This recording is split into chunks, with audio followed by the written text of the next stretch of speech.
waa qiso yar oo qurux badan.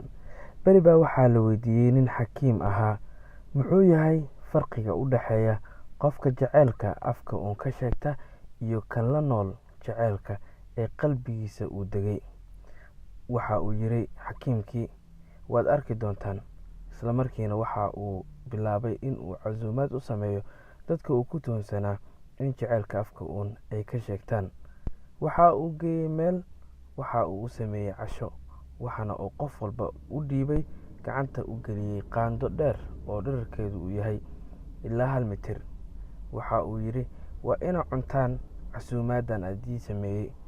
Qof walbana uu qaandada ka qabto salka dambe, isla markaana uu cuno iyadoo aanay raashinku ka daadan. Dhammaantood waa ay isku dayeen, juhdi iyo dadaal fara badan way ku bixiyeen, laakiin waa ay awoodi waayeen in ay cunaan maadaama qaandadu aad u dheer tahay. Ayagoo baahan ayay goobtii ka soo tageen. Habeenkii xigay waxa uu casuumay dadkii uu ku tuhunsanaa in jaceylka uu dhab ka yahay, qalbiga iyo laabtana uu ka degay. Waxa uu ku casuumay isla goobtii, isla cunadii, isla qaandadii dheereed ayuuna u dhiibay. Maxaa dhacay? Wax la yaab leh ayaa dhacay. Jaceylkoodii xaqiiqada ahaa ee qalbiga ku jira ayaa soo ifbaxay. Qof walba waxa uu cunadii marka uu qaandada ku soo qaaday afka u geliyey qofkii ka soo horjeeday, waxaana ay noqdeen kuwo dhammaantoodba meeshaasi ku dhargay oo cunadii goobtii ka dhameeyey iyagoo aan daadin, isla markaana fuliyey shuruuddii ahayd in qaandada salka dambe uun laga haayo.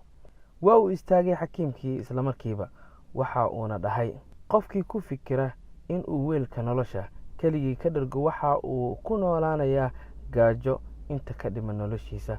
Qofkiisa ku fikira in walaalkii uu marka hore ka dharjiyo weelka nolosha, waxa ay noqonayaan asiga iyo walaalkiiba kuwo wada dhargay. Naftii wax bixiso unbaa guulaysatay mar walba.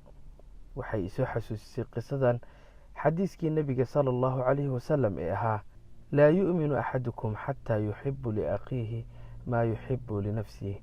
Midkiina ma rumaynin oo iimaan dhab ah lama iman ilaa uu la jeclaado walaalkii waxa uu la jecel yahay naftiisa.